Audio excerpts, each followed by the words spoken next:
अखिल भारतीय वारकरी मंडळाच्या वतीने माघ वारीनिमित्त सोलापूर नार्थकोट मैदान येथे माऊलींच्या अश्वांचे गोल रिंगण पार पडले।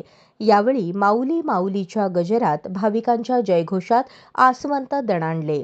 अखिल भारतीय वारकरी मंडळाचे हे रिंगण सोहळ्याचे 12वे वर्ष आहे। अखिल भारतीय वारकरी मंडळाच्या वतीने आयोजित माघी वारी रिंगण सोहळ्याचे पहिले गोल रिंगण नार्थकोट येथे अतिशय भक्तिमय वातावरणात आणि शिस्तबद्ध पद्धतीने पार पडले।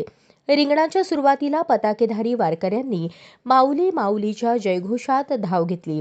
त्यानंतर वृंदावनधारी महिला विणेकरी वारकरी धावले। माऊलींच्या अश्वाचे गोल रिंगणाचे 3 फेऱ्या पूर्ण करताच विठू नामाचा एकच जयघोष पार पडला।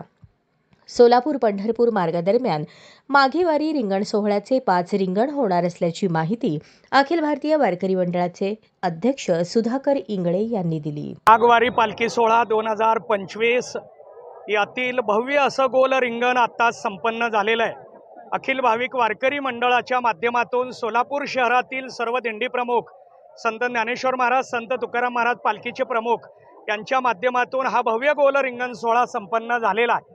समतेला एक करणारा एकतेचा संदेश वारकरी संप्रदायानं आतापर्यंत सांभाळलेला आहे आणि तो कृतीमध्ये उतरवण्यासाठी रिंगण सोहळा साजरा केला जात असतो।